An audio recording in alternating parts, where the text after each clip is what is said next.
नमस्कार, आप देख रहे हैं बहस का नंबर 1 शो ताल ठोक के और आपके साथ मैं हूं अदिति त्यागी। अरुणाचल प्रदेश के तवांग सेक्टर में 9 दिसंबर को चीनी सैनिकों ने ठीक वैसे ही घुसपैठ की थी जैसे करीब 902 दिन पहले गलवान में की थी, लेकिन इंडियन फौज पूरे तरीके से मुस्तैद। झगड़ा हुआ, मारपीट हुई, उसके बाद वही हुआ जो गलवान में हुआ था। 17,000 फीट की ऊंचाई से चीनी सैनिकों को वापस लौटना पड़ा। कुछ उधर के घायल हुए, कुछ इधर के घायल हुए। 11 दिसंबर को फ्लैग मीटिंग हुई। भारत ने चाइना से ये साफ कर दिया कि हमारी जमीन पर इस तरह की हरकतें ठीक नहीं है, आइंदा ना की जाए वरना ठीक नहीं होगा। लेकिन अब 17,000 फीट की ऊंचाई से नीचे आते हैं और बात करते हैं देश की संसद में क्या हुआ। रक्षा मंत्री राजनाथ सिंह ने संसद में बयान दिया। उन्होंने सेना के शौर्य का अभिनंदन किया और कहा कि सेना देश की सुरक्षा के लिए प्रतिबद्ध है। लेकिन कई विपक्षी दल कल से ही शुरू हो गए थे कि सरकार ने 3 दिनों तक देश को अंधेरे में क्यों रखा।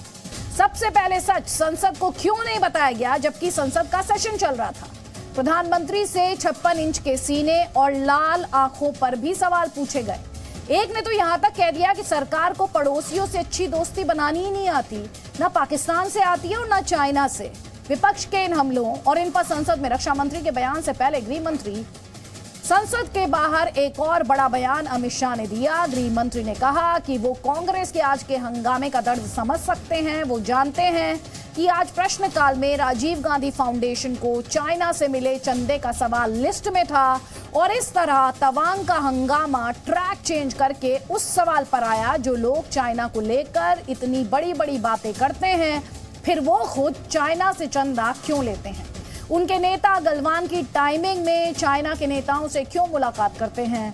अमित शाह बात को इतिहास में भी ले गए और 1962 की जंग के बाद चीन की हड़पी हुई जमीन किसने छोड़ दी थी और यूएनएससी में चाइना के लिए भारत की स्थायी सीट किसने छोड़ दी थी, ये सवाल भी पूछे। तो बात तवांग से शुरू हुई और एक बार फिर पूरे 60 साल पीछे चली गई। कांग्रेस कह रही है चाइना से चंदा लेकर गलत किया है तो सजा दे दीजिए, लेकिन तवांग पर क्या हुआ ये तो बताइए। यानी तवांग में चाइना अपनी चाल खेल गया। सेना जो हमेशा सुरक्षा करती है उसने फिर जमीन की हिफाजत की और सियासत चकल्लस कर रही है। कई खास मेहमान इस वक्त हमारे साथ हैं, उनका हम रुख करेंगे।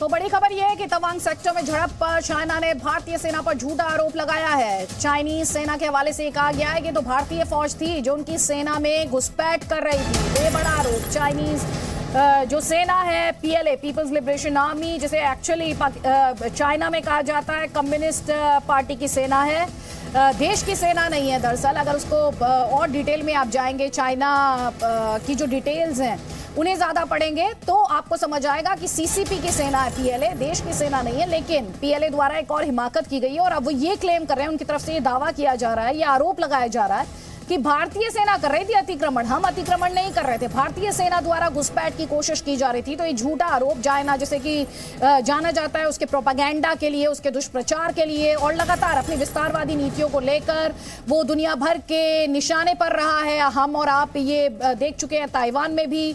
इसके अलावा लगातार जो एशिया पैसिफिक में अमेरिका की प्रेजेंस है उसे लेकर भी चाइना लगातार बौखलाया रहा है और भारत को लेकर भी उसकी खींचतान जग जाहिर रही है, खासतौर पर जब लाइन ऑफ एक्चुअल कंट्रोल पर बात की जाती है। मेरे सहयोगी कृष्ण मोहन मिश्रा और इन्फॉर्मेशन के साथ है। कृष्ण मोहन मिश्रा, जब हम अपने दर्शकों को ये खबर देख रहे हैं तो पहला शब्द जो जहन में आता है, खासतौर पर जब चाइनीज मशीनरी की बात की जाती है, तो वो होता है दुष्प्रचार, प्रोपेगेंडा। एक तरफ आप दूसरे की सीमा में घुसपैठ करने की कोशिश करते हैं और पलट कर दुष्प्रचार करते हैं कि नहीं हम तो सेल्फ डिफेंस में गए थे। देखिए, चीन का के इस किस्म के बयान का इंतजार किया जा रहा था कि चीन ऐसा कोई न कोई बयान ज़रूर देगा। जल्दी दे दिया, नहीं तो आमतौर पर होता ही है कि जब उनकी वीकली प्रेस कॉन्फ्रेंस होती है फॉरेन मिनिस्ट्री की तो किसी से सवाल पूछकर फिर उसका जवाब दे दिया जाता है। चीन हमेशा से ही ये कहता है कि भारत उसकी ज़मीन पर अतिक्रमण कर रहा है। चीन अपने मेनलैंड से 3000 किलोमीटर दूर इंडोनेशिया की ज़मीन पर भी कब्जा करता है दावा करता है और ये कहता है कि इंडोनेशिया ने उसकी ज़मीन पर कब्जा कर रखा है। 1 लाख स्क्वायर किलोमीटर रूस की ज़मीन भी चीन की ही है, ऐसा चीन का कहना है। तो चीन पूरी दुनिया की ज़मीन पर दावा करता है और जाहिर है कि जो देश वहाँ पर है वो देश चीन के मुताबिक अतिक्रमण कर रहा है। तो चीन ऐसा बयान देगा, ये हर आदमी को अंदाज़ा था कि चीन का ऐसा कुछ कोई बयान ज़रूर आएगा कि भारतीय सेना ने हमला किया, भारतीय सेना ने हमारे सैनिकों के ऊपर हमला किया और उसके बाद भारतीय सैनिकों को वापस लौटना पड़ा। तो ये एक बहुत ही, अब आप ये कह सकती कि सामान्य सी प्रक्रिया हो गई है कि हर बार जब भी चीन इनकर्जन करेगा, इनग्रेशन करेगा और उसके बाद वो ये कहेगा कि नहीं हमने नहीं किया था, ये तो भारतीय सेना ने किया था। गलवान की बात भी चीन ने आज तक नहीं मानी, उसमें भी चीन का जो अकाउंट है उसके मुताबिक भारतीय सेना ने हमला किया था और अतिक्रमण किया था। तो ये सामान्य व्यवहार है चीन का कि इसी तरह से चीन अपनी पॉलिसी को आगे बढ़ाता है, ज़मीन पर भी और डिप्लोमेटिक लेवल्स पर भी। अदिति, बहुत बहुत शुक्रिया कृष्णमोहन मिश्रा इस पूरे अपडेट के लिए। तो इस वक्त जो बड़ी खबर है वो यही है कि, शुक्रिया अदिति, इस वक्त जो बड़ी खबर है वो यही है कि पीएलए द्वारा, पीपल्स लिबरेशन आर्मी द्वारा, चाइना की सेना द्वारा ये कहा जा रहा है ये तो इंडिया द्वारा घुसपैठ की कोशिश की गई थी। दुष्प्रचार चाइना का मुख्य हथियार रहा है और उसी का इस्तेमाल यहाँ पर भी वो अपनी गलती पर पर्दा डालने के लिए कर रहा है। कई खास मेहमान हमारे साथ हैं। हमारे साथ बीजेपी के national spokes person Gaurav Bhatia हैं, कांग्रेस पार्टी के स्पोक्स पर्सन सुरेंद्र राजपूत हमारे साथ हैं, आपको वारिस पठान एआईएमआईएम का पक्ष रखने के लिए एआईएमआईएम के स्पोक्स पर्सन हैं, और साथ ही हमारे साथ एमएस बिट्टा साहब हैं, चेयरमैन है एआईएटीएफ के। आप सभी का बहुत बहुत स्वागत है। सबसे पहला सवाल गौरव भाटिया जी आप ही से, और आपने सुना असदुद्दीन ओवैसी कह रहे थे कहाँ गया वो 56 इंच का सीना, और कब दिखाएंगे प्रधानमंत्री लाल आंख चाइना को?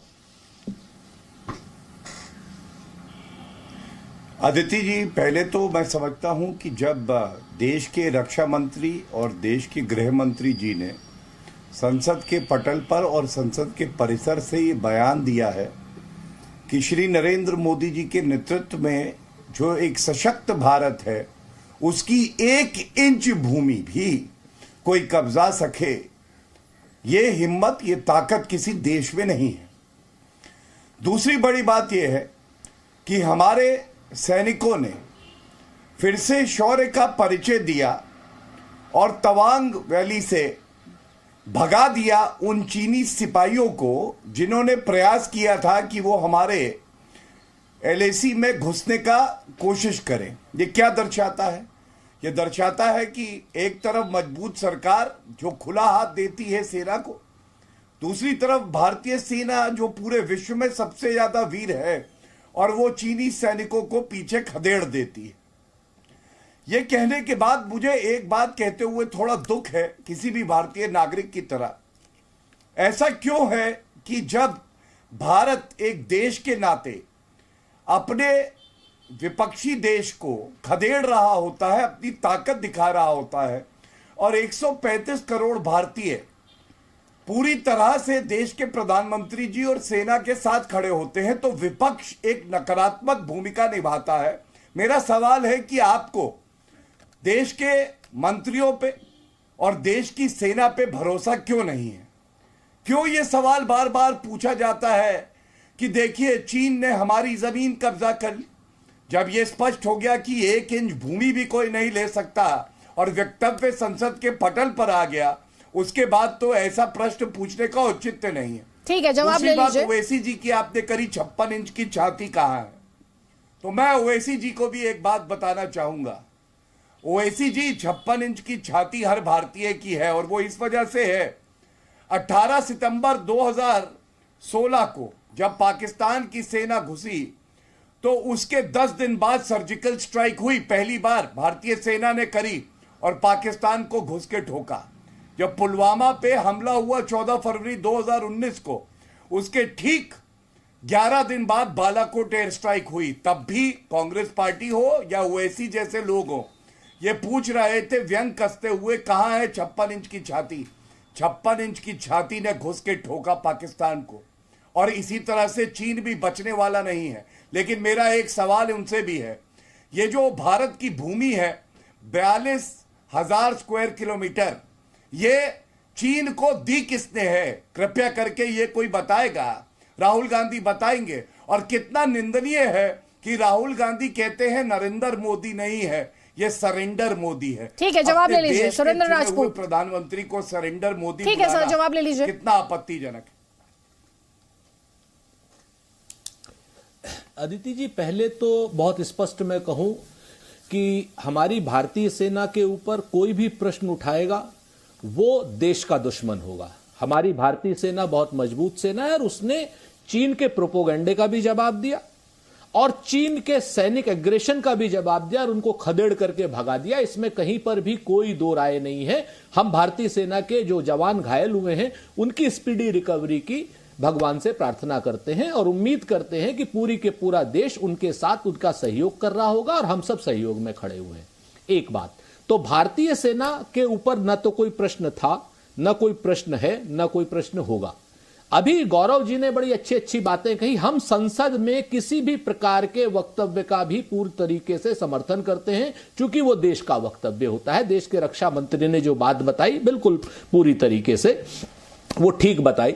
लेकिन यहां पर इसके बाद एक प्रश्न उठते हैं, वो प्रश्न उठते हैं स्टेटो को के, जो सन 2020 अप्रैल से चाहे वो हमारे डेप्सांग वैली में हो, चाहे वो क्या नाम डोकलाम पे हो और चाहे वो अन्य जगह पे हो, जिस तरीके का एग्रेशन चीनी सेना ने दिखाया है, उसके बाद क्या भारत की लोग भारत की सरकार से प्रश्न नहीं पूछे कि भाई आखिर वो कौन से कारण हैं कि 2014 के बाद आज तक 18 बार प्रधानमंत्री चीनी राष्ट्रपति से मिलते हैं और एक बार भी चीन की समस्या का कोई सुलझाव नहीं होता? क्या वो कौन से कारण है कि आदरणीय प्रधानमंत्री नरेंद्र मोदी जी के ही नेतृत्व में चीन से हमारा व्यापार घाटा 7 गुना बढ़ जाता है? यो कौन से कारण है कि चीन हमको 11 गुना ज्यादा एक्सपोर्ट कर रहा है और हमसे इंपोर्ट कम कर रहा है? वो कौन से कारण है कि हमारे 20 सैनिकों की शहादत हुई, हत्या उन्होंने चीनी सैनिकों ने की? आखिर वो कौन से कारण है कि उन हत्यारों के राष्ट्रपति से हमें बाली में हाथ मिलाने की जरूरत पड़ती है? जवाब ले लीजिए गौरव भाटिया जी। अगर इन बातों का जवाब दे तो बेहतर है। चलिए, आज जी न्यूज पर इनके सवालों का मैं उत्तर देने के लिए भी तैयार हूं। एक सवाल मैं पहले पूछ रहा हूं, जो देश पूछ रहा है, आप उसका उत्तर दीजिएगा। मैं तुरंत आपके कोई भी सवाल जो आप पूछेंगे उत्तर दूंगा। देखिए, आपको इसलिए हक नहीं है कोई सवाल पूछने का। ये तस्वीर देखिए, ये चीन के जो वहां की कम्युनिस्ट पार्टी है उसके साथ समझौता 2008 में राहुल गांधी कर रहे हैं। हमने बार बार मांग करी कि इस समझौते को, एमओयू को आप सार्वजनिक कर दे। मैं सुरेंद्र राजपूत जी से यह पूछना चाहता हूं कि क्या इसको राष्ट्र हित में सार्वजनिक नहीं होना चाहिए?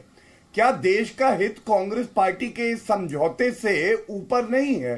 तो इसको आप बताइए, इस समझौते में क्या लिखा है और दूसरी बात, ये सार्वजनिक क्यों नहीं हो रहा? और आप जो सवाल पूछेंगे मैं उत्तर दूंगा। ठीक है, सुरेंद्र राजपूत जवाब देना चाह रहे हैं, जवाब ले लीजिए। बिल्कुल पूरी अदिति जी, आज बड़ा अच्छा आपने मंच सजाया और बहुत अच्छी बात है। मैं तो एक चीज कहता हूं कि हम चीन की बात करते हैं, ये चंदे की और एमओयू की बात करते हैं। बहुत स्पष्ट रूप से कहता हूं, अगर कोई एमओयू कांग्रेस पार्टी ने किया हो, कोई देश के खिलाफ एक शब्द उस एमओयू में हो, कोई चंदा लिया हो, आप हमें जेल भेज दीजिए, हमें फांसी दे दीजिए, बिल्कुल हम तैयार हैं हर चीज के लिए। आप जांच करिए, एनआईए आपके पास है, आपके पास रॉ है, आपके पास आईबी है, जांच कीजिए। ये विषय जो है सोशल मीडिया पे उठाने का या प्रिंट मीडिया पे उठाने का या जी न्यूज पे उठाने का नहीं है, हमें फांसी देने का है। जांच कीजिए, फांसी दे दीजिए। हमारी इन सब चीजों के पीछे आप छुपते क्यों हैं? हम तो बहुत क्योंकि हम विषयांतर नहीं करेंगे, हम तो कहते हैं फांसी दे दीजिए। हमारी इन सब चीजें क्या आपको अधिकार देती है कि हमारे 20 सैनिकों के हत्यारे से हाथ मिलाएं? हमारी ये एमओयू या ये आपको इजाजत देती है, चंदा इजाजत देता है कि आप जाकर के चीन से व्यापार घाटा 7 गुना करें, 11 गुना करें? गौरव भाटिया 30 सेकंड्स में आपका जवाब, उसके बाद बारिश पठान जल्दी। मेरे पास 2 और पैनलिस्ट हैं और एक भी कमेंट का अभी तक मौका नहीं मिला। गौरव भाटिया 30 सेकंड्स आपका जवाब। ये कह रहे हैं कि चलिए हमने एमओयू साइन कर लिया, हमने चंदा ले लिया, आप इन्वेस्टिगेट कर लीजिए, एजेंसीज आपके पास हैं, कर लीजिए इन्वेस्टिगेशन, हम दोषी हैं, सजा दे दीजिए। लेकिन तवांग में जो कुछ हुआ है या इससे पहले गलवान में जो हुआ है, कम से कम उसकी जिम्मेदारी तो आप लीजिए, ये कह रही है कांग्रेस पार्टी। अदिति जी देखिए, मैं जितना सुरेंद्र जी के जवाब को समझ पाया, उन्होंने इससे इनकार नहीं किया कि एक MOU party to party sign हुआ था। उन्होंने ये भी नहीं कहा कि वो इसे सार्वजनिक करेंगे। आराम से, मैं आपके बीच में नहीं बोला। मुद्दा क्या है जनता तय करेगी, उसकी आप थोड़ी ना। गौरव भाई, देश के मुद्दे आपके बीच में मैं बोला नहीं था। कमजोर प्रधानमंत्री है, मैं आपके बीच में बोला ही नहीं था, इसीलिए मैं बोला नहीं था। ठीक है, तो अदिति जी, मैं केवल इतना कहूंगा कि अगर कांग्रेस वाले चाहते हैं कि उनके जो नेता हैं जिन्होंने देश से गद्दारी करी है, भ्रष्टाचारी तो ये है ही, उनको फांसी होनी चाहिए। ये दिमाग खराब तो नहीं हो गौरव भाटिया, गद्दार हो तुम, तुम्हारा खानदान और तुम्हारी पूरी पार्टी। निजी टीका टिप्पणी नहीं, निजी गद्दार तुम हो। आराम से ये नहीं है टीका टिप्पणी है, राहुल गांधी को गद्दार कहेगा नहीं। और यहाँ पर आप सभी मर्यादित तरीके से बात करने में सक्षम है और मर्यादित तरीके से बात कीजिए, सबसे कह रही हूं मैं। निजी टीका टिप्पणी नहीं, मुद्दे पर रहिए सर। नहीं, ये गद्दार कहेगा। नहीं, आप सुन लीजिए ना, आप अपनी बारी में काउंटर कर लीजिए। कोई यहाँ पर किसी को सर्टिफिकेट नहीं दे रहा है, पहली बात तो आपको नहीं, बिल्कुल नहीं। आपके चैनल पर अगर कोई राहुल गांधी को गद्दार कहेगा, आदित्य, सुन लीजिए ध्यान से, मैं ना देशभक्ति का सर्टिफिकेट देती हूँ सुरेंद्र राजपूत, ना गद्दारी का। Let me be very clear on this, very clear on this. Channel ना देशभक्ति का सर्टिफिकेट देता है, ना गद्दारी का सर्टिफिकेट देता है। आपकी पार्टी के नेता नरेंद्र मोदी को सरेंडर मोदी बोलते हैं। मैंने उस पर भी ऑब्जेक्ट नहीं किया जब गौरव भाटिया ने कहा गद्दार बोला किसी नहीं, आप सुन लीजिए मेरी बात ध्यान से, मुझे मुद्दे पर बात करने दीजिए। सुन लीजिए ध्यान से, मुझे मुद्दे पर बात करने दीजिए। तवांग सेक्टर में जो हुआ है उसके बारे में देश की जनता जानना चाहती है। आप लोग जो राजनीति कर रहे हैं, चाहे वो बीजेपी हो चाहे कांग्रेस हो, उस राजनीति के बारे में बात कर रही हूं मैं।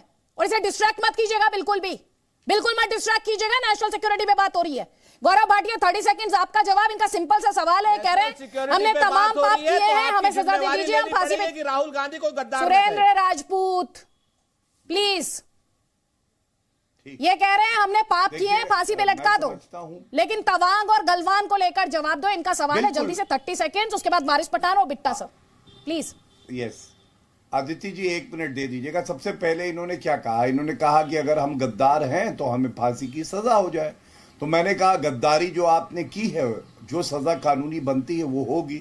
राहुल गांधी का नाम भी नहीं लिया, लेकिन कांग्रेसियों को भी पता है कि राहुल गांधी ने गद्दारी की है, चाहे वो दोकलाम हो, चाहे वो ये समझौता साइन करना हो, इसलिए खुद ही उसका नाम लेने लगते हैं। दूसरी बात, चैनल पर बार-बार बीच में आप मत बोलिए प्लीज। जा रही है, और अगर इस तरीके से आपको बहस आपने बोला, मैंने राहुल गांधी का नाम भी नहीं लिया मिस्टर राजपूत। मैंने किसी को गद्दार नहीं बोला, ना मैंने भाजपा को बोला, मैं आपको चुनौती देके कहता हूं, सुनिए, किसी देश के बीच में मत बोलिए। और मैं आपको चुनौती देके, एक सेकंड सुनिए, आप जितना टाइम जाया करेंगे। राहुल गांधी का नहीं, एक सेकेंड, आप दर्शक का वक्त बर्बाद कर रहे हैं। लेकिन गौरव भाटिया उसमें उसके बाद फिर एक सवाल ये होगा, जब राहुल गांधी आपकी नजर में जो भी आप उन्हें कहने की या कांग्रेस पार्टी को जो भी लेवल तमगा लगाने की कोशिश करे, एजेंसीज आपके पास, उन्होंने पहले ही कह दिया ना, उन्होंने पहले ही कहा हम पापी हैं तो चढ़ा दो फांसी पे। कब मना किया हमने? उन्होंने यही तो कहा था थोड़ी देर पहले। अदिति जी, मैं आपको एक जानकारी दे दूं, जो राजीव गांधी फाउंडेशन में इन्होंने 1,35,00,000 रुपया चीन से लिया है, उस पे जांच चल रही है। और इसी तरह से जाकिर नायक फाउंडेशन से भी 50 लाख लिया था। जो भी देश के खिलाफ है उससे कांग्रेस पार्टी वसूली करती है, अपना रुपया लेती है। इसीलिए मैंने सवाल पूछा कि आप बताइए उस एमओयू में क्या है। लेकिन एक बड़ी बात जो मैं दोहराता हूं, श्री नरेंद्र मोदी जी के नेतृत्व में किसी की हिम्मत नहीं है कि 1 इंच भूमि भी भारत की कब्जा ले। और जब रक्षा मंत्री ये बात कह दें, और इससे पहले सेना ने भी कही है, तो कांग्रेस पार्टी को सेना पे यकीन होना चाहिए। लेकिन नहीं, कांग्रेस पार्टी का चरित्र है कि सेना प्रमुख को सड़क का गुंडा बुलाते हैं, और ये सर्जिकल स्ट्राइक का भी प्रूफ मांग रहे थे, तब दुख होता है। और अदिति जी, ये बात कह के अंत करूंगा कि कम से कम आज के वक्तव्य के बाद आपको भारत के साथ खड़े रहना चाहिए। ये नहीं कि भारत की छाती पर खंजर लेके छल्ली करें। जब 135 करोड़ भारतीय एक साथ हैं, तो आप भी भारत के साथ खड़े होइए। ठीक है, ये सवाल मैं वारिस पठान, इस पर आपका भी जवाब लूंगी और सुरेंद्र राजपूत आपका भी जवाब लूंगी। जो बड़ी खबर है वो हम अपने दर्शकों को दे रहे हैं। कल विपक्षी दलों की बड़ी बैठक है, ये इस वक्त की बड़ी खबर है। मल्लिकार्जुन खड़गे जो कि कांग्रेस प्रेसिडेंट है, उन्होंने ये मीटिंग बुलाई है। चाइना समेत कई मुद्दों पर इस मीटिंग में रणनीति बनेगी। सुबह 10 बजे का वक्त रखा गया है और संसद में विपक्ष अपनी रणनीति तैयार करने जा रहा है। कल सुबह 10 बजे ये जो मीटिंग होने जा रही है विपक्षी दलों की, ऑपोजिशन की बड़ी बैठक, जिसमें चाइना समेत कई मुद्दे हैं जिन पर रणनीति तय करने की बात की जा रही है। जल्दी से वारिस पठान आपका जवाब। ये कह रहे हैं कि जब देश की सेना पर हमला किया जा रहा है तो देश को यूनाइटेड रहने की जरूरत है, ना कि पॉलिटिक्स होनी चाहिए, ना कि खंजर चलाया जाए। देखिए आदित्य जी, सबसे पहले तो मैं हमारे देश के उन जवान सैनिकों का सैल्यूट करूंगा, उनका धन्यवाद दूंगा, उनकी बहादुरी की तारीफ करूंगा जिन्होंने चीन के अंदर से जो घुसपैठी थे हमारे यहाँ आए तवांग में, उनको खदड़ खदड़ के मारा और चीनी घुसपैठियों को भगाया वहाँ से, इसलिए उनको सैल्यूट है। मगर यहाँ पे मैं आश्चर्यचकित हूँ, हैरान हूँ, परेशान हूँ। 9 तारीख के दिन रात को आदित्य जी ये घटना होती है। 12 तारीख के दिन शाम को एक अखबार में रिपोर्ट आती है कि इस तरह से चीनी घुसपैठी तवांग में घुसे, हमारे सैनिकों के साथ झड़प हुई, वहां पर हाथापाई हुई, मारामारी हुई। ये रिपोर्ट आने के बाद सरकार जागती है, सरकार आती। अगर ये रिपोर्ट नहीं आता तो अब तक ना आपको ना हमको देशवासियों को पता भी नहीं होता। तो क्या ये सरकार का फेलियर नहीं है? अब कहाँ गया वो लाल आंख दिखाने वाले और 56 इंच की छाती रखने वाले प्रधानमंत्री मोदी जी, जो कहते थे ना कोई घुसा है ना घुसने दूंगा। लद्दाख के अंदर ये 15,000 फीट ऊपर आकर हमारे सैनिकों के ऊपर अटैक किया है लोगों ने। अब क्या करेंगे इसका? बात नंबर 2, झूठ बोलते हैं भाजपा वाले टोटल के हमारे यहाँ कोई घुसा है। हमारे यहाँ आपके पास, हमारे पास, देशवासियों के पास सबूत है। 10,000 फीट दीपशोंग और डोकलाम में ये लोग घुसे हुए हैं। दीपसांग और डेमशॉक के अंदर 10,000 किलोमीटर के अंदर तक चीनी सैनिक घुसे हुए हैं। ये इतना ही नहीं, वहां पर उन्होंने रास्ते बना दिए, घर बना दिए, वीडियो वायरल है। अरुणाचल प्रदेश का इन्हीं का लीडर जो है बीजेपी का, वो ये कहता है कि हाँ ये घुसे वहां पर। फिर किस तरह से देश के गृह मंत्री ये झूठ बोलते हैं? क्यों झूठ बोलते हैं? हमने हमेशा से कहा कि 2 साल से हम बोलते आ रहे कि चीनी घुसपैठी हो रहा है, आप इसके ऊपर एक स्पष्ट राय रखिए, देशवासी जानना चाहता है। हमने यहां तक मांग की कि पार्लियामेंट के अंदर एक स्पेशल सेशन बुलाया जाए जिसमें एक डिबेट हो, मगर ना प्रधानमंत्री, ना गृह मंत्री, ना राज्य मंत्री कोई चाहता है कि इसके ऊपर डिबेट हो। क्यों छुपाना चाहते हैं आप बात? प्रधानमंत्री क्यों डरते हैं चीन का नाम लेने से? चीन के साथ तो आप चले गए थे हाथ मिलाने के लिए उनके साथ, और फिर क्या कर दिया चीन ने यहां पर? यही हुआ, गलवान में हमने हमारे सैनिकों को खो दिया। आज देखिए लद्दाख में क्या हो रहा है, दीपशोंग डेमशॉक में क्या हो रहा है, डोकलाम में क्या हो रहा है, किसी को कोई पता नहीं। बस राजनाथ सिंह आते हैं पार्लियामेंट के फर्श के ऊपर बोल देते हैं कि नहीं कुछ हुआ नहीं है, हमारे सैनिकों को थोड़ी चोट लगी है, चले। हम तो चाहते हैं कि जल्दी से जल्दी वो स्वस्थ हो जाए। मगर क्या ये नेशनल सिक्योरिटी के इशू को इतना लाइटली लेना चाहिए? या भाजपा के प्रवक्ता और कांग्रेस के प्रवक्ता एक दूसरे पे आरोप प्रति आरोप लगाने पे लगे हुए हैं? अरे यह आरोप प्रति आरोप लगाने का वक्त नहीं है। देश की आर्थिक सुरक्षा का प्रॉब्लम है, मसला है, इसको सॉल्व करना है। और देश किसके हाथ में, कौन चला रहा है? प्रधानमंत्री, भाजपा की सरकार है। अगर अब भी लाल आंख और 56 इंच खामोश रहा तो हमारा क्या होगा? एक दिन सियाचिन भी ले लेंगे। 2-3 सवाल उठाए, तीनों सवालों के जवाब मैं लूंगी, लेकिन उससे पहले रक्षा मंत्री राजनाथ सिंह ने क्या बयान दिया संसद में, पहले वो सुन लीजिए आप। 9 दिसंबर 2022 को पीएलए ट्रुप्स ने तवांग सेक्टर के यांगसे एरिया में लाइन ऑफ एक्चुअल कंट्रोल पर अतिक्रमण कर स्टेटस को एक तरफा बदलने का प्रयास किया। चाइना के इस प्रयास का हमारी सेना ने दृढ़ता के साथ सामना किया है अध्यक्ष महोदय, और इस फेस ऑफ में हाथापाई भी हुई है।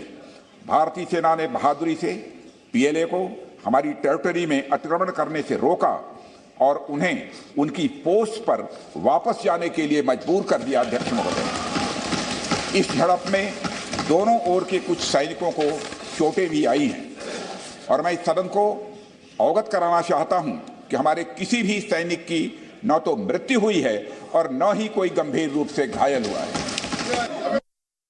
इंडियन मिलिट्री कमांडर्स के टाइमली इंटरवेंशन के कारण पीएलए सोल्जर्स अपनी लोकेशंस पर वापस चले गए अध्यक्ष महोदय, और इस घटना के पश्चात एरिया के लोकल कमांडर ने 11 दिसंबर 2022 को अपने चाइनीज काउंटर पार्ट के साथ स्थापित व्यवस्था के तहत एक फ्लैग मीटिंग की और इस घटना पर चर्चा की। चीनी पक्ष को इस तरह के एक्शन के लिए मना किया गया और सीमा पर शांति बनाए रखने के लिए कहा गया। इस मुद्दे को चीनी पक्ष के साथ कूटनीतिक स्तर पर भी उठाया गया है। अध्यक्ष महोदय, मैं इस सदन को आश्वस्त करना चाहता हूं कि हमारी सेनाएं हमारी भौमिक अखंडता को सुरक्षित रखने के लिए पूरी तरह से प्रतिबद्ध हैं और इसके खिलाफ किसी भी प्रयास को रोकने के लिए सदैव तत्पर है हमारी भारत की सेना। और मुझे विश्वास है कि यह सदन हमारी सेनाओं की वीरता और साहस को एक स्वर से समर्थन देगा। और अध्यक्ष महोदय, मैं पूरी तरह से आश्वस्त हूं कि यह संसद बिना किसी संशय के भारत की सेना की क्षमता, शौर्य, पराक्रम व प्रतिबद्धता का भी अभिनंदन करेगा। तो यहाँ पर आप सुन रहे हैं रक्षा मंत्री द्वारा बाकायदा डिटेल्स दिए गए कि 9 दिसंबर को क्या हुआ और उसके बाद किस तरह से 11 दिसंबर को फ्लैग मीटिंग हुई। एमएस बिट्टा सर भी हमारे साथ हैं। एमएस बिट्टा सर, हम ये देख रहे हैं कि सेना के शौर्य पर तो यहाँ पर किसी तरह का सवाल है ही नहीं। यहाँ पर सवाल या कटघरे में कोई है तो इस वक्त चाइना और उसकी आर्मी है। देखो त्यागी जी, ना मैं बीजेपी हूं ना मैं किसी पॉलिटिकल पार्टी से हूं। मेरे लिए प्रथम राष्ट्र है और मैं कसम इस भारत मां की खाके कहता हूं, कसम, नरेंद्र मोदी के ऊपर सीमाओं की सुरक्षा को लेकर के 370 धारा को लेकर के, कश्मीर में आतंकवाद को लेकर के हम उनके साथ कोई शक नहीं कर सकते। ये मैं भारत मां की कसम खाता हूं। मेरे लिए सबसे बड़ी भारत मां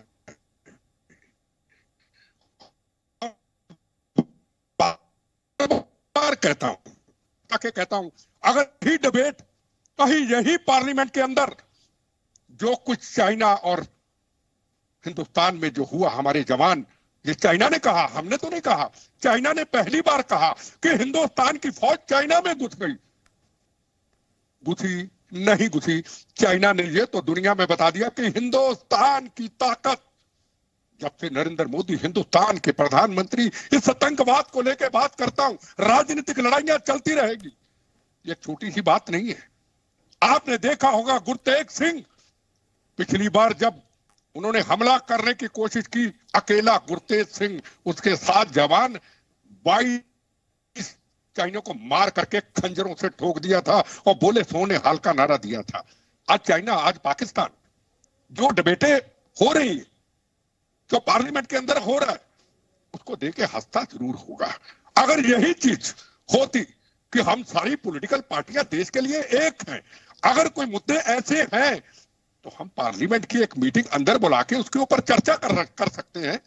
और जहां तक नरेंद्र मोदी जी का सवाल है, आपने देखा पीछे जब चाइना ने कई गलत हरकतें की तो चले गए थे चाइना के बॉर्डर के ऊपर और छाती ठोक करके कहा था, चाइना को इशारा किया था वो 56 इंच की छाती को लेके। हम चर्चा करते हैं, करनी चाहिए, पॉलिटिशियन को कुछ भी बोलने की आजादी है। एक कहा था, अरे चाइना, पहली अगर गोली लगेगी तो नरेंद्र मोदी के सीने पे लगेगी, फिर मेरे जवान की तरफ लगेगी, फिर मेरे भारत मां को आंच आएगी। ये कहा था या नहीं कहा था? कौन सा नया साल, कौन सी दिवाली, कौन सा ऐसा दिन अपने घर में मनाया जाता है, जवानों के साथ खड़े होते हैं? क्या कभी नारे ऐसे लगते थे? वंदे मातरम, भारत माता की जय, जवानों के अंदर जोश देखा जाता है। और दूसरी बात बता दूं, जवानों की तारीफ हम सबको करनी चाहिए, पर मैंने वो भी रोते हुए दिन देखे हैं, उन शहीद परिवारों को देखा है जिनके साथ हम जंग लड़ते रहे, जिनके परिवार रोते रहे, को पूछता नहीं था। और उस वक्त क्या होता था, हमारे जवानों के टुकड़े टुकड़े कर दिए जाते थे और दिल्ली से पूछना पड़ता था क्या गोली चलाएं? अब क्या है, गोली नहीं, अब तू एक गोली चला, तेरी ऐसी की तैसी तुम्हारे पे 100 गोली चलाएंगे। क्या है या नहीं? जब पाकिस्तान में गए थे नरेंद्र मोदी, हम सबने विरोध किया और करना भी हमारा हक था, किया, मेरी बात सुनिए, किया। और उसके बाद पाकिस्तान ने दीनानगर पठानकोट की घटना की, क्या उसके बाद उस पाकिस्तान दुश्मन से क्या हमने को वार्ता की? क्या इस देश ने वार्ता की? क्या नरेंद्र मोदी जी ने वार्ता की? पुलवामा की घटना हुई तब भी सवाल उठते हैं, जब सर्जिकल ऑपरेशन होता है तब भी सवाल उठते हैं, और अगर चाइना की बात होती है सब भी सवाल उठते हैं। वो कहते थे ना, कहनी है एक बात यही, इस देश के पहरेदारों से संभल के रहना, अपने घर में छुपे हुए किरदारों से। ये कवि प्रदीप जी ने उस वक्त आजादी के आंदोलन में बोला था। मेरी किसी से लड़ाई नहीं, मेरे लिए झगड़ा नहीं, मेरा तो जीवन बोनस है, तो मैं तो बम्बों से मर चुका। हाँ, पर जहां राष्ट्र का, जहां देश का सवाल आएगा, अपनी गर्दन बार बार कटवाऊंगा। पर जो व्यक्ति इस देश के लिए, देश की सीमाओं की सुरक्षा के लिए, क्या आज हमारे जवानों की हालत क्या थी? आज कोई जवान शहीद होता है। जवाब ले लेती हूँ प्लीज, जवाब ले लेती हूँ, एक काउंटर में ले लेती हूँ, पहले वारिस पठान से और फिर सुरेंद्र राजपूत से। जल्दी जल्दी 40 सेकंड्स प्लीज।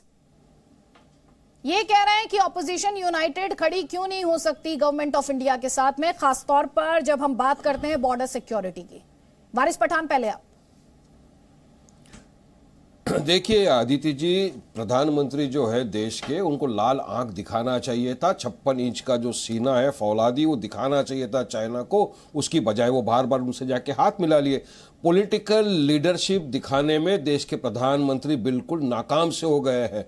वो नहीं सुनना चाहते क्या हो रहा है। वरना सोचिए, 9 तारीख की घटना को 12 तारीख का रिपोर्ट दिखाता है और उसके बाद में एक स्टेटमेंट दिया जाता है। चर्चा क्यों नहीं करते? हम बार बार बोलते हैं कि पार्लियामेंट में एक चर्चा हो इस पूरे मुद्दे के ऊपर, ताकि देश को पता चले कि देश की इंटरनल सिक्योरिटी का जो मैटर है, इसके बारे में क्या राय है, देश के पास क्या पॉलिसी है। अभी बात नंबर 2, जैसा कि हमने ये भी कहा आज कि अब चलिए, अगर आप, जैसा अमित शाह साहब ने कहा, राजनाथ सिंह साहब ने कहा कि वहाँ ऐसा हुआ, कोई प्रॉब्लम नहीं है, चले गए। हम एक ऑल पार्टी डेलीगेशन को लेकर चलिए, बॉर्डर पे दिखाइए क्या सिचुएशन है। असद साहब ने कहा कि मैं खुद साथ में आऊंगा, चलिए मुझे लेकर चलिए, सारे एमपीओ को लेकर दिखाइए कल वहां पर क्या हुआ। परसों जिस जगह के ऊपर आप बोलते हो कि 15,000 फुट ऊपर जो आके चाइनीज लोगों ने घुस के हमारे सैनिकों के साथ हाथापाई की, दिखाइए वो जगह को। क्यों सरकार भाग रही है ये सब चीजों से, मुझे समझ में नहीं आ रहा है। क्यों सरकार छुपाना चाहती है देश के सामने? मेरा मेन सवाल ये है। वो कह रहे हैं घुसपैठ की कोशिश चाइना की, हिमाकत भी उसी की, लेकिन उमर अब्दुल्ला क्या कहते हैं, हमारी सरकार को पड़ोसियों से दोस्ती बनानी नहीं आती है। सुनिए जरा। ये एक बदकिस्मत बात है कि हम अपने पड़ोसियों के साथ अच्छे रिश्ते जो हैं बना नहीं पा रहे हैं। पाकिस्तान के साथ तो वैसे भी हमारे रिश्ते जो हैं वो सबके सामने हैं, लेकिन चीन के साथ भी कुछ मामला बन नहीं रहा है। अभी तक जहां लद्दाख में वो घुसे हैं, पूरी तरह से वापस नहीं गए, और आज खबर आ रही है कि अरुणाचल प्रदेश में भी कुछ हाथापाई हुई है। तो ये कह रहे हैं कि दोस्ती बनानी नहीं आ रही, अच्छे रिश्ते बनाने नहीं आ रहे हैं यहाँ पर। जल्दी से गौरव भाटिया, आपका मैं जवाब चाहती हूँ। 3-4 सवाल यहाँ पर वारिस पठान ने, उससे पहले सुरेंद्र राजपूत जी ने भी उठाए थे। वारिस पठान ने ये कहा कि 9 तारीख को घटना होती है, 3 दिन तक किसी को बताया ही नहीं जाता कि ऐसा हो रहा है, पार्लियामेंट का सेशन चल रहा है। ये कह रहे हैं आप ले जाइए एक ऑल पार्टी डेलीगेशन को। इनका आरोप यह है कि आप विपक्ष को साथ लेकर ही नहीं चलते हैं। देखिए, पहले वारिस पठान ने जो कहा उस बात का उत्तर दूंगा। 6 इंच की छाती वाले, वो भी जब पूरी हवा अंदर भरते हैं, वो लोग सवाल पूछते हैं कि 56 इंच की छाती कहाँ है। तो मैंने बताया था, बालाकोट एयर स्ट्राइक और सर्जिकल स्ट्राइक हुई। हमारे देश में कुछ ऐसे राजनीतिक दल हैं जो केवल हिंदू मुस्लिम कर सकते हैं। वो अभी कह रहे थे कि 56 इंच की छाती और श्री नरेंद्र मोदी जी द्वारा चीन का नाम नहीं लिया गया। तो मैं बता दूं, जब डोकलाम हुआ तो ऑल पार्टी मीटिंग हुई। आपने कहा ना बाकी विपक्षी दलों को साथ लेके क्यों नहीं चलते। उस ऑल पार्टी मीटिंग के बाद एक स्टेटमेंट, वक्तव्य दिया जो मेरे हाथ में है प्रमाण के तौर पे। इसमें 5 बार चीन का नाम है, 5 बार उसी समय। और उसके बाद क्या यह सत्य नहीं है कि श्री नरेंद्र मोदी जी और रक्षा मंत्री राजनाथ सिंह जी स्वयं ले गए और उन्होंने वहां से संदेश दिया चीन को कि अगर गलत नजर से देखा तो बचोगे नहीं। और हमारे वीर सैनिकों ने जब भारत माता की जय के नारे लगाए तो चीन के सैनिक भी थर-थर कांपे हैं। दूसरी बात इन्होंने राष्ट्रीय सुरक्षा की करी। ये सवाल पूछिएगा जब मैं कांग्रेस की बात का भी उत्तर दे दूं। आतंकवाद तो राष्ट्रीय सुरक्षा के लिए खतरा है ना। क्यों ओवैसी जी ने याकूब मेमन के लिए कहा था, जो कि फांसी की सजा पाया था सर्वोच्च न्यायालय से, कि उसको फांसी की सजा इसलिए हुई क्योंकि वो मुसलमान है, आतंकवादी नहीं मुसलमान है। तो राष्ट्रीय सुरक्षा के लिए सबसे बड़ा खतरा तो ये दीमक AIMIM है, जिसके नाम में मुस्लिमीन आता है, जो कि गैर संवैधानिक है। दूसरी बात, आपने अभी उमर अब्दुल्ला का एक वक्तव्य चलाया। अदिति जी, इनके जो पिताजी है ना फारूक अब्दुल्ला, उनका बयान जी न्यूज के पास होगा, चला दीजिएगा। अनुच्छेद 370 जब हटा तो उन्होंने कहा मैं चीन की मदद लूंगा। चीन से बड़ा याराना लगता है अब्दुल्ला परिवार का। कहते हैं चीन की मदद लेके मैं अनुच्छेद 370 को बहाल कराऊंगा। तो आज कम से कम ये लोग ना बताएं कि रिश्ते कैसे निभाए जाते हैं। अगर आपको पाकिस्तान और चीन से रिश्ते निभाने आप निभाइए, हमें अपना रिश्ता भारत की जनता और तिरंगे के साथ निभाना है, वो हम निभाएंगे। ठीक है, पहले आप काउंटर लीजिए सुरेंद्र राजपूत का, और उसके बाद वारिस पठान, फिर मैं वापस आपको मंच दूंगी गौरव। मैं कांग्रेस से एक सवाल पूछ लूं, फिर आप उनके पास चले जाइएगा, ठीक है? इंपॉर्टेंट था। बोलिए गौरव, बोलिए। धन्यवाद। देखिए, मेरा सवाल इनसे इतना ही है। हम सब जानते हैं श्री नरेंद्र मोदी जी के नेतृत्व में पिछले 8.5 साल में कैसे बॉर्डर इंफ्रास्ट्रक्चर बेहतर हुआ है। अब मैं आपको दिखाता हूं, ये 6 सितंबर 2013 को जब संसद के पटल पर AK एंटनी तत्कालीन रक्षा मंत्री से पूछा गया कि सरहद पर आप क्यों इंफ्रास्ट्रक्चर नहीं बनाते हो, तो अदिति जी उन्होंने क्या कहा आपको मालूम है? उन्होंने कहा इंफ्रास्ट्रक्चर नहीं बनाना ही कांग्रेस पार्टी की जो सरकार है उसकी नीति है। और अब क्या हुआ है? अब राफेल आए हैं जो 10 साल ये ला नहीं पाए थे। अपाचे चिनूक हेलीकॉप्टर आए हैं, S-400 एंटी मिसाइल सिस्टम रूस से आया है। तो फर्क तो आया है ना। ठीक, अब जवाब ले लीजिए सुरेंद्र राजपूत। ये इंफ्रास्ट्रक्चर नहीं बनाते, ये कह रहे हैं कि देश, खासतौर पर LC और LAC की बात की जाए, लाइन ऑफ कंट्रोल और लाइन ऑफ एक्चुअल कंट्रोल की बात की जाए, तो दोनों ही जगह देश की जो कैपेबिलिटीज हैं, इंडिया की जो कैपेबिलिटीज हैं, डिफेंस कैपेबिलिटीज, वो पहले के मुकाबले कहीं गुना बेहतर हुई हैं। भारत की सेना का शौर्य, भारत की सेना का पराक्रम और भारत की सेना की कैपेबिलिटीज असंदिग्ध रूप से दुनिया में सबसे अच्छी हैं अदिति जी। इसमें कहीं कोई हमारा सेना के ऊपर एक नए पैसे का न कोई प्रश्न था, न कोई है, न कोई होगा।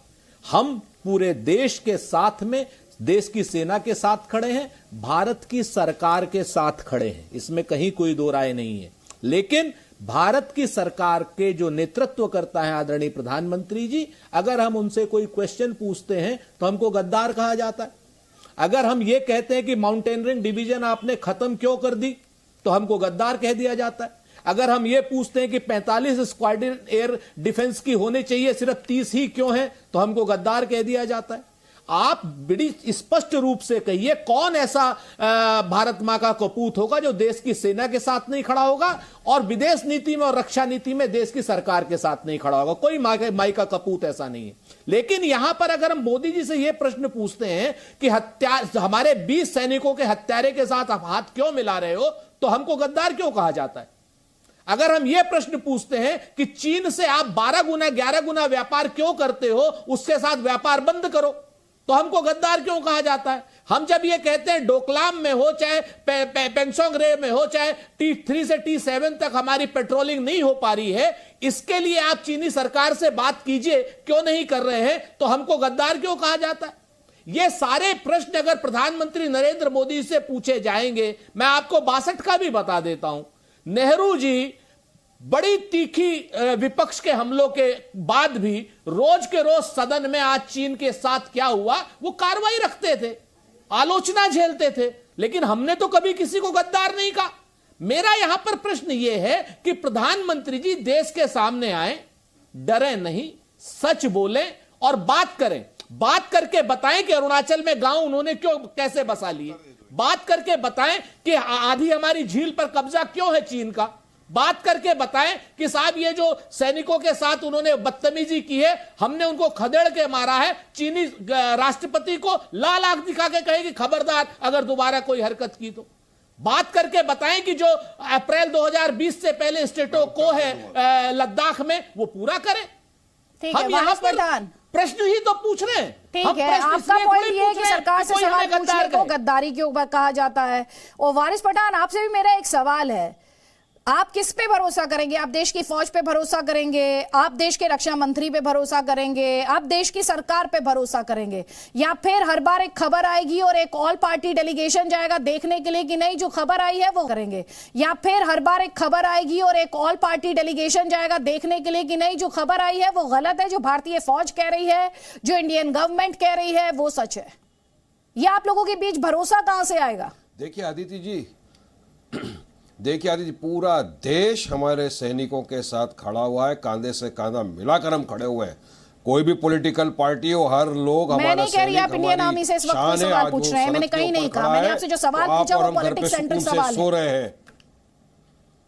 सवाल का जवाब सुनिए। मैंने मेरे 3 सवाल के गौरव भाटिया को, आपने गौरव भाटिया को कहा कि वारिस पठान के 3 सवाल हैं, सुरेंद्र राजपूत के कुछ सवाल है, आप जवाब दीजिए। मगर गौरव भाटिया भाजपा को डिफेंड नहीं कर सकते, उनके पास किसी सवाल के जवाब नहीं थे, तो वो सीधा जम मार के याकूब मेमन की तरफ चले गए। गौरव भाटिया, ये मेरे भारत देश की सिक्योरिटी का सवाल है, इसमें कोई कॉम्प्रोमाइज नहीं होगा, कहीं यहाँ वहाँ की बात नहीं होगी। सवाल का जवाब दो। देश जनता जानना चाहती है 9 तारीख की घटना 12 तारीख को अखबार में आने के बाद पार्लियामेंट तक क्यों नहीं पहुंची? क्यों जब पार्लियामेंट सेशन चालू था तब ये बात नहीं उठी? मोदी जी कब लाल आंख दिखाएंगे? ठीक है, अब इसमें जवाब लीजिए। अब आप एक टू द पॉइंट बात कीजिए। ठीक है, जवाब ले लीजिए। अब गौरव भाटिया ये कह रहे हैं आपने बॉर्डर के हमारे देश, अरे जवाब ले लीजिए ना सर। अच्छा नहीं होगा। कब ये बोलेंगे मोदी जी? अरे सुनिए, सवाल का जवाब तो ले लीजिए।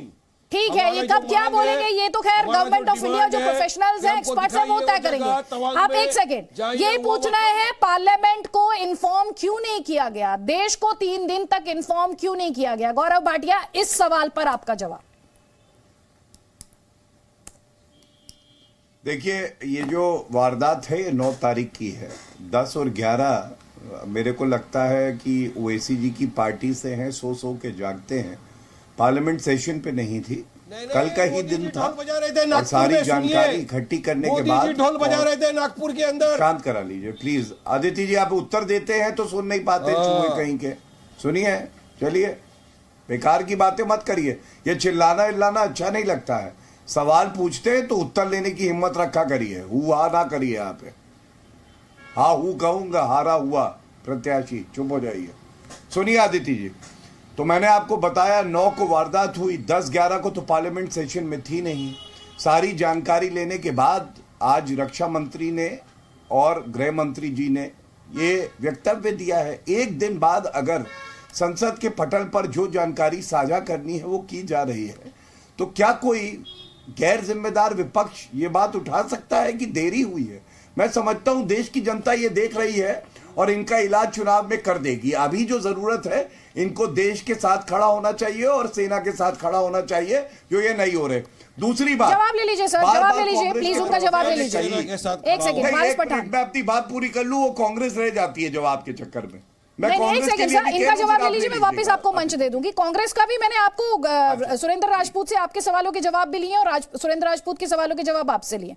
1 मिनट, आप वारिस पठान का काउंटर क्वेश्चन ले लीजिए। वारिस पठान, मैं तो पूर्ण तथ्य था, बट कोई बात नहीं। आप वारिस पठान जल्दी से बात पूरी कर लीजिए। इन्होंने कहा कि 9 तारीख को घटना हुई, 10-11 को सदन बनता, 12 तारीख की शाम तक क्या कर रहे थे? 11 तारीख को तो मोदी जी नागपुर के अंदर ढोल बजा रहे थे, मैंने देखा वीडियो में।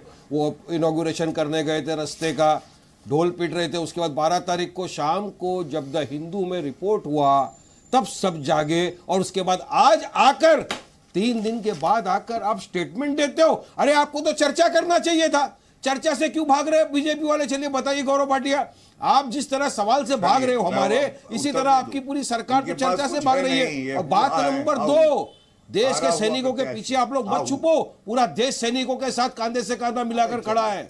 हमारे देश की मान मर्यादा है हमारा सैनिक। हमको हमारे सैनिक अरे आप तो आतंकवादियों के पीछे छुप जाते हैं याकूब मेमन जैसे। आप बैठे हो ना, अपनी देश के सैनिकों के पीछे रहना तो अच्छी बात है। की बात कर दूंगा, पीछे जाके खंजर तो नहीं भोगते आपकी तरह। आतंकवादी के साथ जो लड़ते हो हमारा उन्हें बात पूरी कर लेने दीजिए, उन्हें बोलने दीजिए, मैं वापस आपको मंच दे दूंगी, जवाब आपसे कभी भूलूंगा नहीं।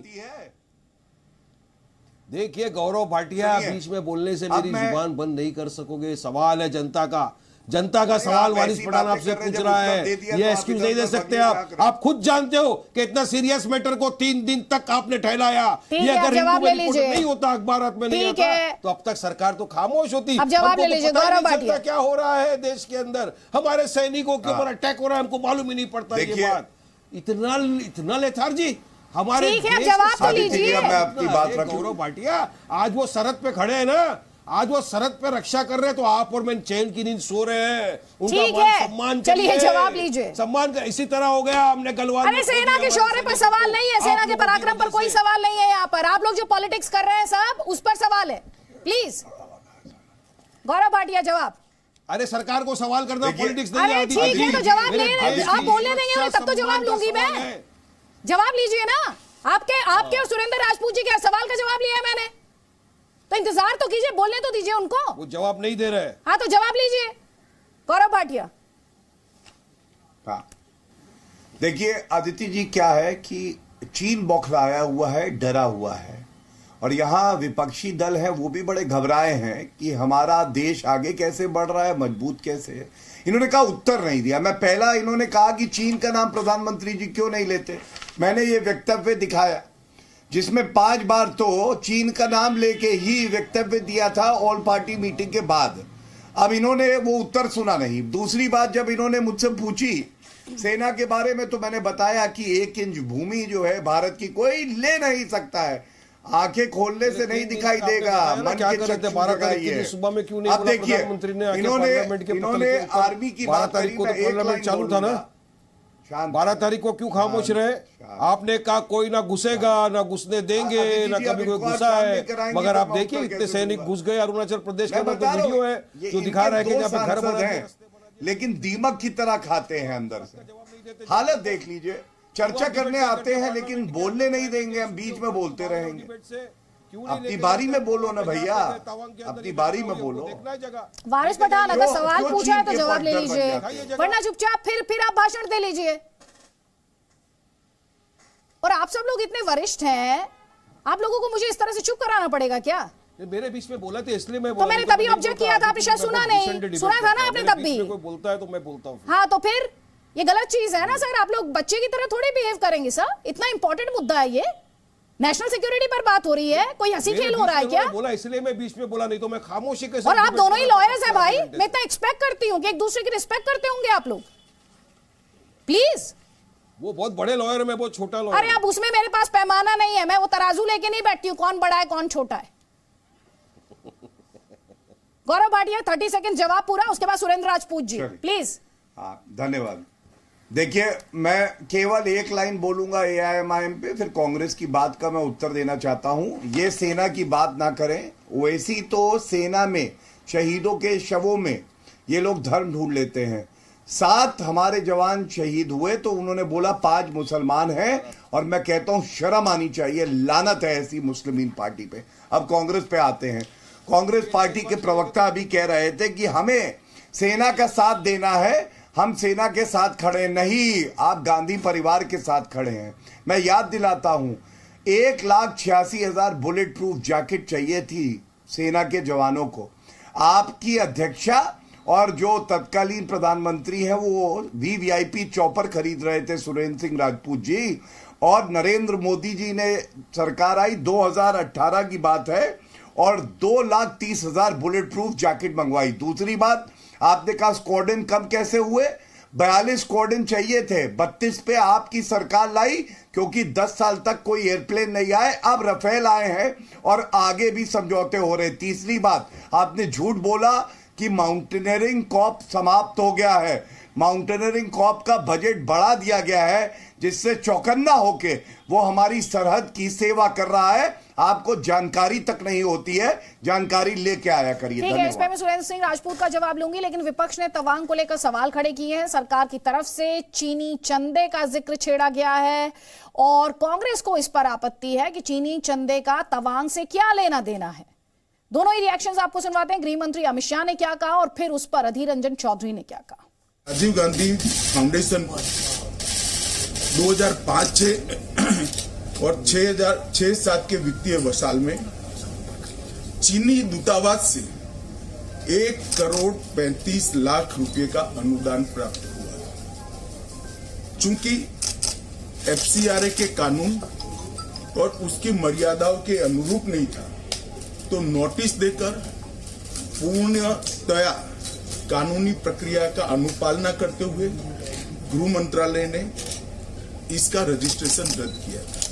रजिस्ट्रेशन सामाजिक कार्यों के लिए करवाया है और ये जो राशि चीनी दूतावास से मिली, इसका उपयोग भारत चीन संबंधों के विकास पर शोध करने के लिए ये पैसा दिया गया। हमें भी सारे कुछ सबूत है।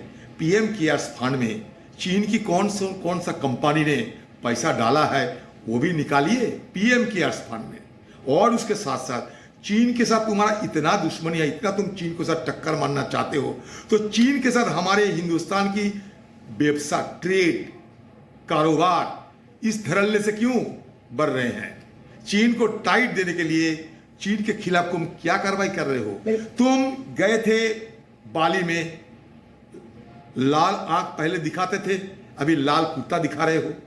और चीनी के प्रेसिडेंट तुम्हें बात नहीं करते हो, तुम जाके गिरगिराते हो, बात करना चाहते हो। ये राजीव गांधी फाउंडेशन कहां से पैसा लिया है? वो पैसा अगर कोई दिए थे चंदा की हैसियत से या कुछ दूसरे कोई मतलब बेजा इस्तेमाल करने के लिए, इसमें कोई अगर घपला रहे तो सरकार की जिम्मेवारी है सारे घपला को उजागर करना। तो यहाँ पर आप सुन रहे हैं अधीर रंजन चौधरी ये कह रहे हैं कि भाई सरकार की जिम्मेवारी बनती है, सरकार क्लियर करे। अगर कांग्रेस ने गलती की है तो आप कांग्रेस के खिलाफ सबूत जुटाइए, लेकिन कम से कम तवांग पर तो बात कर लीजिए। ये कांग्रेस पार्टी कह रही है। सुरेंद्र सिंह राजपूत, जो पॉइंट्स यहाँ पर अभी गौरव भाटिया ने उठाए, लेकिन यहाँ पर मेरा सवाल ये है, मैं तवांग पर बात करना चाहती हूँ, मैं सबसे तवांग पर ही बात करना चाहती हूँ। कांग्रेस पार्टी देश की ग्रैंड ओल्ड पार्टी है, सेना के शौर्य या पराक्रम पर सवाल ही नहीं है। यहां पर सवाल है कि India as a nation, as a state क्या मैसेज देगा? क्या ये जो पॉलिटिक्स हो रही है इसका कोई समाधान है तो क्या है? संवाद एक समाधान है अदिति। इसमें जब तक प्रधानमंत्री जी खुले मन से बात नहीं करेंगे, जब तक प्रधानमंत्री जी DDLJ यानी डिनाई में, डिस्ट्रैक्शन में और बाकी चीजों में ये अपने आप को इंगेज करेंगे, डिनायल मोड इनका जो प्रधानमंत्री का है, ये देश के लिए एक राष्ट्रीय समस्या का कारण है। चीन के साथ आपको पूरे देश को साथ लेकर के एक कड़ी पॉलिसी बनानी होगी, व्यापार को रिस्ट्रिक्ट करना होगा, क्योंकि चीन पर जब तक आप आर्थिक चोट नहीं करेंगे तब तक चीन के साथ वो आप एक तरफ तो चीन से व्यापार बढ़ा रहे हैं, दूसरी तरफ चीन की कंपनियों को अपनी चुनावी रैलीज का, चुनावी प्रबंधन का काम दे रहे हैं। मेरा आरोप है कि चीन की कंपनी यूसी ब्राउजर को 2019 में आखिर किन कारणों से प्रधानमंत्री नरेंद्र मोदी जी की पार्टी ने चुनावी प्रबंधन का काम दिया? यह तो एक तरीके से एक राष्ट्र के साथ गलत बात हुई ना, कि जो हमारा दुश्मन राष्ट्र है उसी को हम जो है उसी की कंपनी को चुनावी चंदे की बात करते हैं, उसी कंपनी से हम अपने चुनावी प्रबंधन की बात करते हैं, और उन्हीं की कंपनियों को जम्मू कश्मीर में हम सेंसिटिव क्या नाम ठेके देते हैं। 5 कंपनियों को सेंसिटिव ठेके दिए गए हैं। तो हमारा यह कहना है इन सबको बंद कीजिए, और जब तक इनको बंद नहीं करेंगे तब तक चीन से आप मजबूती से बात नहीं कर सकते। अगर कोई दिक्कत है, कोई डर है, सर्वदलीय बैठक बुलाइए, उस सर्वदलीय बैठक में उसका समाधान निकालिए। चूंकि यह भाजपा कांग्रेस का मामला नहीं है, यह देश का मामला है। जीतेगा देश, जीतेगा। 1962 में हारा था, देश हारा था। 1971 में जीता, एक पाकिस्तान के 2 पाकिस्तान किए, देश ने किए। तो आप इस देश के मामले में प्रधानमंत्री जी खुलकर आइए, आरोप प्रत्यारोप से अलग बिट्टा सर, आप देख रहे हैं यहाँ पर डिबेट में सेना को लेकर सवाल नहीं, देश जीतेगा, तो फिर पॉलिटिक्स क्यों है? और क्या इससे एक बड़ा मैसेज बाहर नहीं जाता है? त्यागी जी, मैं पहले ही आपको कह चुका हूं, दिल से कह चुका हूं कि नरेंद्र मोदी जी के ऊपर देश की सीमाओं की सुरक्षा के ऊपर कोई शक किया ही नहीं जा सकता। पहले ही कह चुका हूं, और जरूर हमारे दुश्मन देश इसको देखते होंगे। अभी आपने देखा अमर अब्दुल्ला ने क्या कहा कि पड़ोसी देशों से रिश्ते बनाने नहीं आते। इस अमर अब्दुल्ला को मैं कहना चाहता हूं, जब यूक्रेन और रशिया की जंग चल रही थी तेजी से, जब पाकिस्तान के बच्चे, नेपाल के बच्चे, बांग्लादेश के बच्चे, हिंदुस्तान के बच्चे तिरंगा झंडा लेकर के जब बाहर निकले, तो पाकिस्तान के बच्चे, पाकिस्तान की मां बाप ने कहा, आज अगर ये तिरंगा झंडा ना दिखाया होता, नरेंद्र मोदी ने इज्जत तिरंगे झंडे की ना बनाई होती, तो हमारे बच्चे जिंदा वापस ना आते। आज दुनिया के अंदर, मैं फिर कहूं, मैं राजनीतिक व्यक्ति बिल्कुल नहीं रहा, दुनिया के अंदर कितनी छवि आज हिंदुस्तान की बनी। और चाइना, हमारा दुश्मन देश, ये पाकिस्तान जगह जगह पे कब्जे करने की कोशिश करता है, हर जगह पे पंगा लेने की कोशिश करता है। और उसका ये चेला पाकिस्तान इसके साथ मिला हुआ, जिसको रोज दहाड़ते हैं हमारे जवान, हमारे सीमाओं की रक्षा करने के लिए रोज उसको ठीक करते हैं। ये आज हिंदुस्तान की दुनिया में हालत है। अंदरूनी को बातें हमें करनी चाहिए। जहां तक व्यापार की बात है, कौन सा ऐसा लीडर होगा, कौन सा प्रधानमंत्री होगा, आज देश का सुरक्षा सलाहकार को देखा? पहले ऐसा कभी देश का सुरक्षा सलाहकार देखा? मैंने बहुत देखे, टेलीफोन टेप करने वाले बहुत देखे, हम सब लोगों के, ऑपोजिशन के, अपनों के बहुत देखे। क्या ऐसा देश का सुरक्षा सलाहकार अजीत डोभाल, जो पाकिस्तान में 6 साल रह करके कभी सब्जी बेचते रहे, कभी कुछ और काम करते रहे, जिंदा शहीद की तरह काम करते रहे, आज वो हमें फख्र है उस पे, देश का सुरक्षा सलाहकार है। मैं कहूं, हमें फिर विचारना चाहिए, हमें राजनीति नहीं करनी चाहिए। राजनीति करे, राजनीति करना हमारा कर्तव्य है, एक दूसरे के बारे में उल्टी सीधी बात करना हमें आजादी है, पर जहां प्रथम राष्ट्र आ जाए। आपने देखा इंदिरा गांधी ने जब जंग लड़ी थी, जंग जीती थी, क्या कहा था अटल बिहारी वाजपेयी जी ने? ये तो हमारी दुर्गा है इंदिरा गांधी। ये पार्लियामेंट में अटल बिहारी वाजपेयी जी ने कहा था। मैं नहीं इस चीज को मान सकता कि नरेंद्र मोदी पे होते हुए हमारी सीमाओं की तरफ देखो। और हमें एक मिनट त्यागी जी, हमें जरूरत से ज्यादा उकसाना नहीं चाहिए। अंदरूनी क्या है, सुरक्षा के मामले क्या हैं, ये वो जाने।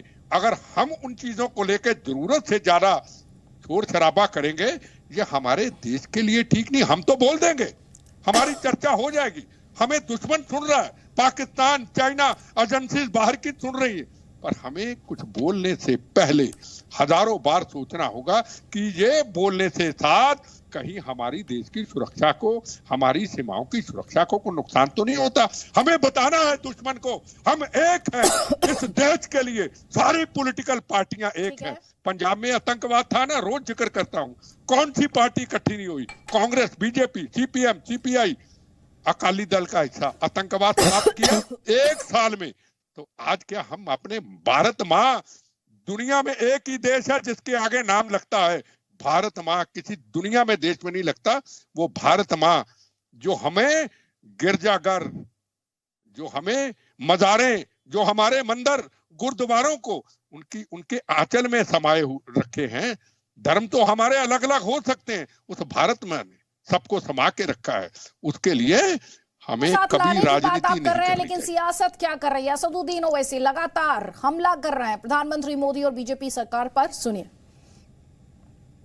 वैसे जी, आप सुबह से ट्वीट कर रहे हैं और सदन में वर्कआउट वगैरह कर रहे हैं। आखिर जो चाइना में हुआ है, चाइना से जो झड़प हुआ है, उस पर आपको सेना के सौर पर भरोसा नहीं है क्या? चाइना में हुआ है या भारत की जमीन पे हुआ है, बता लीजिए पहले आप। क्या बॉर्डर पर हुआ? नहीं, बॉर्डर पर भी नहीं, चाइना भारत की जमीन पर हुआ है। 13,000 फीट नीचे से ऊपर आकर हमला किया हम पे, हमारी जमीन पे हुआ है। हमारी सेना को घायल करे हैं, मारे हैं।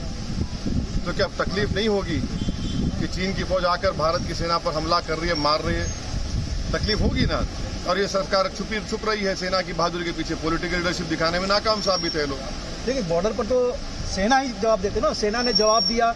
आप अरे भाई साहब घायल दिख रहे हैं, उनके जो घायल हुए हैं, सुनिए, उस पर कुछ नहीं कर रहे। ये सुनिए, क्या देश के प्रधानमंत्री ने नहीं कहा था कि ना कोई घुसा है ना कोई घुसेगा? आप नहीं चलाया था ना। फिर डेमसाक में कौन बैठा है? हमारे ससुराल के लोग बैठे हैं या चीन बैठा है वहां पर?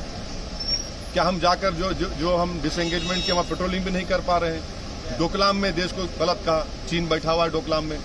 पिछले 5 साल से बराबर चीन ये तमाम हरकतें कर रहा है। इसलिए कर रहा है क्योंकि वो देश के प्रधानमंत्री की तबीयत से वाकिफ हो चुके हैं कि प्रधानमंत्री मोदी कभी नहीं बोलेंगे चीन घुस रहा है। इसीलिए इस हमले चीन कर रहा है। अगर आप मुंह तोड़ जवाब देते उसको, आंखें दिखाते, 56 इंच का सीना दिखाते, उसको वहीं रोकते, ये होता ना। चीन देख लिया है चीजों को। आप बाली में उठकर जाकर मिले उससे, प्रधानमंत्री उठकर 130 करोड़ जनता का प्रधानमंत्री, 300 MP रखने वाली पार्टी उठकर जाकर मिलती है। देखिए क्या मिल रहा है हमको नतीजे में। देखिए कूटनीति अलग होता है, शौर्य अलग होता है। नहीं। गृह मंत्री जी कह रहे हैं कि 1 इंच जमीन भी एक काम सुनिए, नरेंद्र मोदी सरकार नहीं दे सकती है, कोई हलफ नहीं हम आपके जरिए से गृह मंत्री को जनाब अमित शाह साहब से अपील कर रहे हैं कि कॉल फॉर डेलीगेशन डेमसाक को लेके जाइए। 9 तारीख को जहां पर झड़प हुई वहां लेके जाइए। और 9 तारीख को होता है, आप 13 को बोलते हैं। पार्लियामेंट चल रहा है तो आपकी कॉन्स्टिट्यूशनली एक कन्वेंशन है कि अगर ऐसा कुछ होता है तो फौरन आप आकर बयान देते। मगर मीडिया ने रिपोर्ट किया तो आपको मजबूरी की हालत में आकर कहना पड़ रहा है। सेना की बहादुरी के पीछे मत छुपिए, आप अपनी पॉलिटिकल लीडरशिप दिखाइए। आपकी कमजोरी की वजह से चीनी हरकतें कर रहा है, हमले कर रहा है। कांग्रेस के समय बीजेपी यही कर रही है कि हजारों एकड़ जमीन वो हड़प लिए। अरे सुनिए सुन लिए, कब तक मुगलों को बोलेंगे, कब तक नेहरू को बोलेंगे? 8 साल से तो आप है ना। 8 साल में गलवान हुआ, 8 साल में डोकलाम हुआ, 8 साल में ये हो रहा है। तो आप यहाँ सुन रहे हैं कि असदुद्दीन ओवैसी जो है वो लगातार सरकार से सवाल पूछ रहे हैं। जल्दी से एक कमेंट यहाँ पर बिट्टा सर मैं आपका चाहती हूँ, आप सुन रहे हैं, वो ये कह रहे हैं, उनका दरअसल जो सवाल है वो कह रहे हैं सेना के पीछे मत छिपिए आप। सेना के पराक्रम, उसके शौर्य पर तो हमें किसी तरह का कोई शक शुबा है ही नहीं। हम ये कह रहे हैं, असदुद्दीन ओवैसी का ये कहना है कि पॉलिटिकल लीडरशिप जो है उसने लेट डाउन किया है, ये आरोप लगा रहे हैं। वो कह रहे हैं डोकलाम की बात कर रहे हैं, वो डेमचौक की बात कर रहे हैं। त्यागी जी, आप एक पत्रकार हैं, बड़े सीनियर पत्रकार, और मेरे लिए एक जज भी है। जो एंकर होता है, जो डिस्कशन आता है, वो फैसले करता है गलत या ठीक। मेरा आपसे एक सवाल है, आपने जम्मू कश्मीर को पिछले टाइम के ऊपर किस तरीके से कवर किया? मौत का कफन बांध करके आपने कवर किया। मेरा आपसे एक सवाल है, क्या त्यागी जी, क्या हम उस योद्धे के ऊपर शक कर सकते हैं? वो अपना जीवन दे सकता है, अपना सिर कटवा सकते हैं नरेंद्र मोदी, पर मातृभूमि की रक्षा के लिए कमजोरी नहीं आ सकती। हमें कोई भी ऐसा पॉलिटिकल बयान देने के लिए 1000 बार सोचना पड़ेगा कि आपके बयानों से जो पहले कहा हमारा दुश्मन देख रहा है। आज चैनलों के अंदर सब देखा जा रहा है कि हम क्या बोल रहे हैं, हम क्या नहीं बोल रहे। और 56 इंच की छाती की बार बार चर्चा चलती। मैं कहता हूं दावे से, मैं बहुत देर से फौज को देखता हूं, मैं उनके परिवारों को देखता हूं, उनके बच्चों को देखता हूं। पहले भी तो था, पहले भी तो जवानों के जब सिर कटते थे, पहली बार कहा मैं किस परिवार के घर में नहीं गया या कहा नहीं जाता हूं। आज का किसी के घर में बॉडी आती है तिरंगे झंडे में खून से लिपटी हुई, हाँ 2-4 कहीं हमारे जवान शहीद हो जाए हमें दुख है, पर हर गांव में हमारे किसी जवान की बॉडी नहीं आती। नरेंद्र मोदी का ये फैसला है। मेरी जान जाए क्लोज करना होगा। बिट्टा सर, माफी के साथ मैं आपको रोक रही हूँ। सुरेंद्र राजपूत, गौरव भाटिया और वारिस पठान, आप सभी का बहुत बहुत शुक्रिया। और